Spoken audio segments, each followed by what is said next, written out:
우선 그 정치 이야기부터 좀 해볼게요. 자, 정치에 관해서 이야기하려는 게 아니에요. 그건 절대 아니고, 저는 그냥 객관적으로 이제, 훈수 두는 입장에서 이야기하는 거예요. 훈수.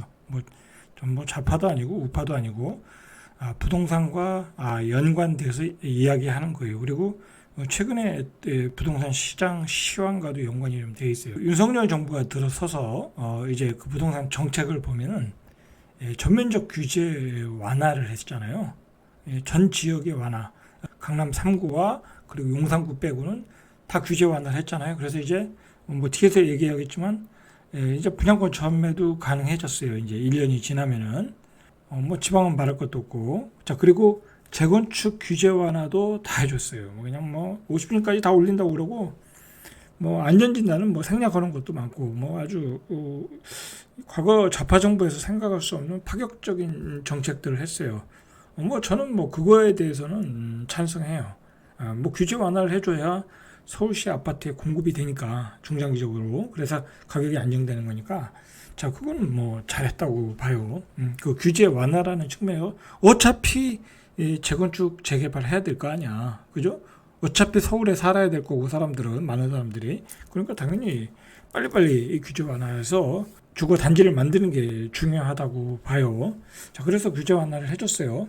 자, 그리고 또 세 번째로 중요한 게 뭐냐면, 윤석열 그 대통령의 선거 공약도 있었지만 세금 규제 완화잖아요. 자, 그래서 종부세를 엄청나게 완화를 해줬어.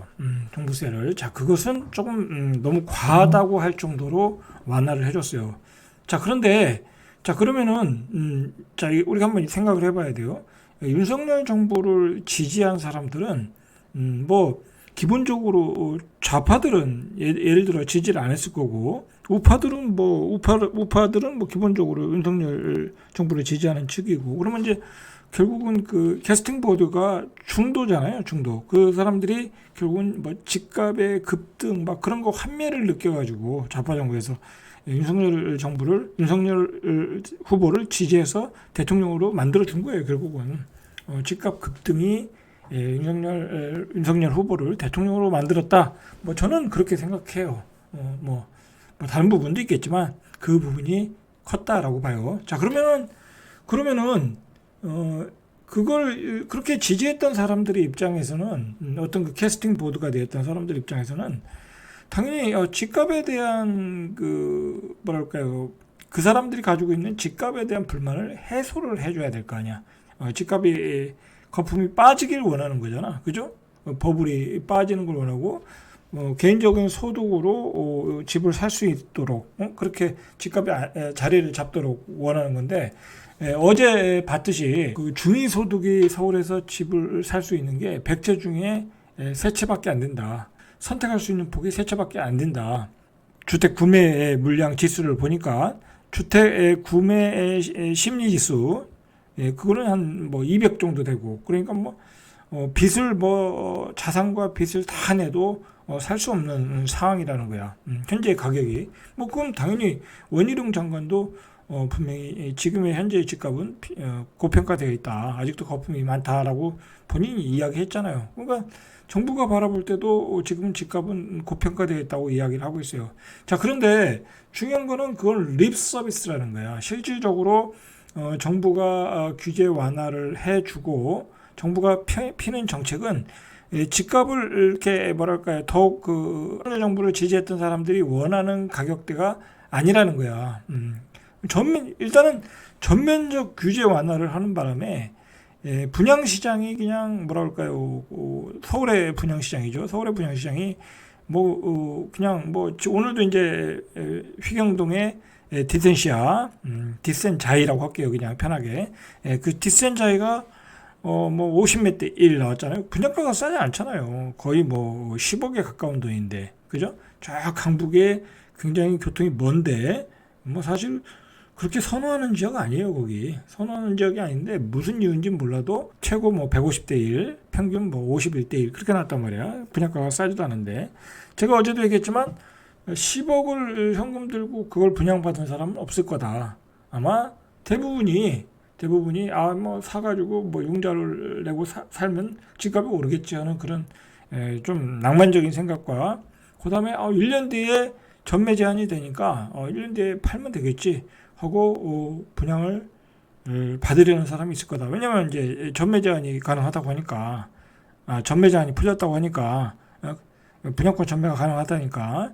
자, 그러니까 개인적으로 생각할 때 윤석열 정부가 뭘 잘못했냐면 너무 많은 규제를 초반에 다 풀어버렸단 말이야. 그러니까 고분양가의 아파트들이 계속해서 나오고 결국은 울며 겨자 먹기로 청약을 하고 있지만은 그것을 사는 사람은 전매 차익을 노리는 가수일 수가 있다라는 거야. 나중에 보세요. 전매 제한이 풀리면 분양권 물량이 얼마나 쏟아져 나오나. 생각을 해보세요. 10억짜리 아파트인데 중도금을 받으면 한 60% 받을 거 아니야. 그죠? 그러면 한 6억 정도 받으면 그 이자만 해도 수천만 원이야.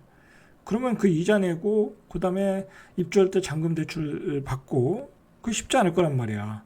그리고 입주할 때 분양가가 전세가가 또 전세가율이 50%도 안 되기 때문에 결국은 매물이 쏟아져 나올 거란 말이야. 결국은 이 규제 완화로 현재의 상황을 그냥 어떻게 두리뭉실하게 덮고 가는 그런 방책이 돼버렸다라는 거야. 결국은 집값도 안 떨어지지, 그다음에 분양가도 안 떨어지지, 그리고 투기성 거래는 아직도 이렇게 계속 이어지지. 예? 결국은 그러니까 제가 생각하기에는 요즘에 이제 선거 여론조사들이 나오고 있잖아요. 제가 정확히는 뭐 어느 기관에서는지 모르는데 지금 어쨌든 지금의 여당, 그죠? 윤석열 정부가 한 뭐 9포인트 내지 한 10포인트 정도 밀린다고 그래요.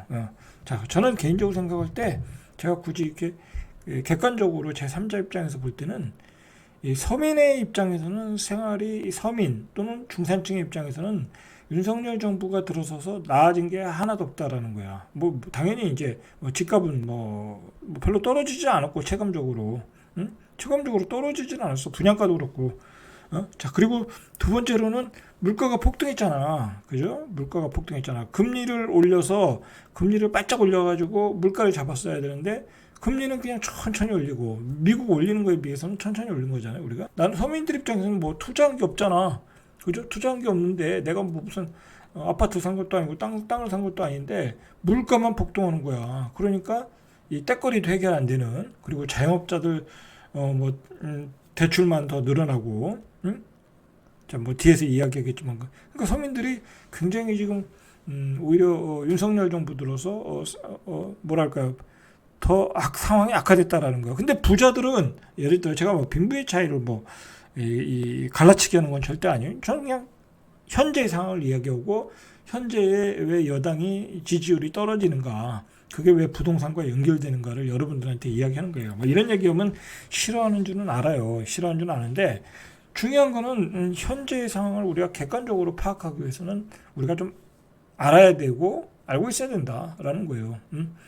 예, 결론적으로는 서민들이 이 물가 폭등에 의해서 굉장히 힘들어졌고, 그리고 금리는 뭐 폭등하니까 당연히 서민들 입장에서 힘들 것이고, 그리고 그나마 저금을 해놓은 것들은 이자는 계속 떨어지고, 예전에 뭐 5% 6%까지 가던 게 지금 3%대로 갔고, 그리고 대출 금리는 안 떨어지고, 그리고 돈 많은 사람들 강남 사람들 입장에서는 종부세는 뭐 한 반토막 났고, 그죠? 반의 반토막이죠. 반토막이면 더 났을 거야 아마. 제가 정확히 계산 안 해봤는데, 그러니까 이게 부자들한테만 혜택이 많고 일반 사람들한테는, 일반 서민 중산층들한테는 굉장히 이게 더 상황이 안 좋아졌다라고 하니까 그게 그 지지율이 떨어지는 원인이 아닌가, 저는 그렇게 생각을 해요.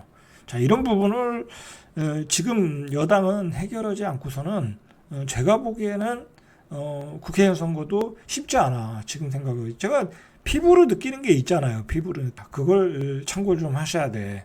제가 보기에는 근본적인 문제는 지금 예를 들어 서민들, 그다음에 중산층들, 윤석열 정부를 지지했던 그 사람들이 나아진 게 하나도 없다라는 거야.